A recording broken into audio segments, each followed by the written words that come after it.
On October 7th, I was waken up by a call from one of my friends telling me that there are terrorists in Sderot. I already knew about the missiles and was getting ready to come here. But about the terrorists, I told her it's not possible. It's probably something from an old movie or something like that.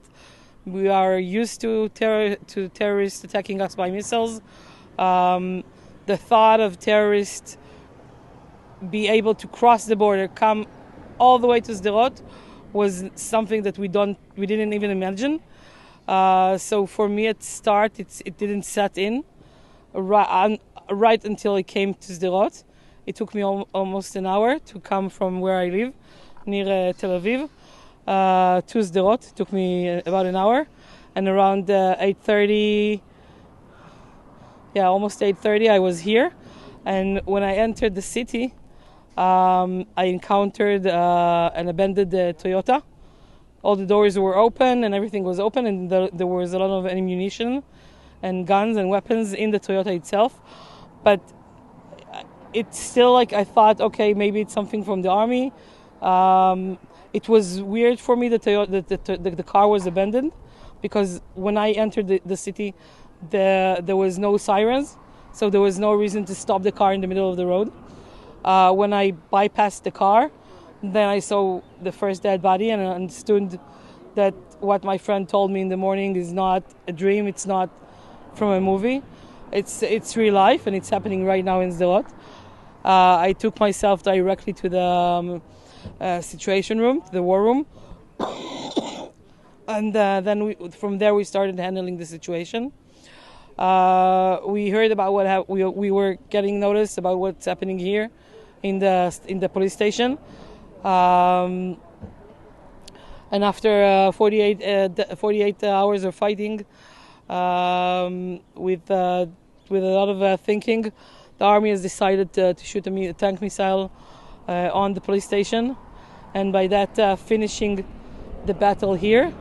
We lost a lot of good people here, police officers, men and women of the defense forces.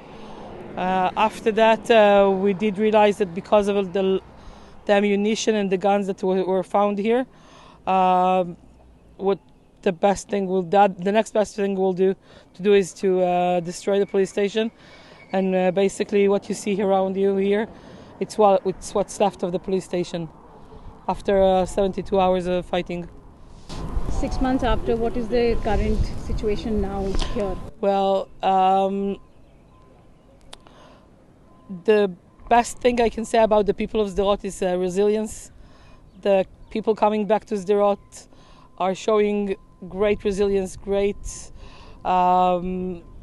self-strength. People living in Sderot are people that for the last 20 years are living under the missile shooting and this threat. And now there's a new threat. Now when they hear a siren, it's automatically connected to terrorists in Sderot, and they are still here. You can see the surrounding, the city is alive. You see the people doing their shopping here, doing their business here, coming back. To the school system is reopened. So it's very reassuring to see that people are still willing to come here and to live here with everything that's still happening around.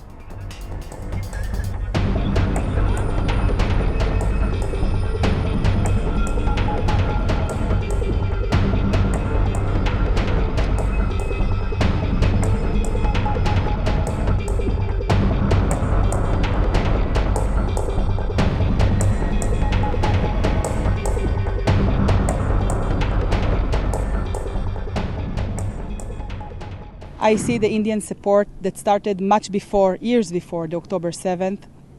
And after the October 7th, thanks for the Prime Minister Modi, all over the media. And we know that India is a true friend of Israel. But I think it's not just the Indian government.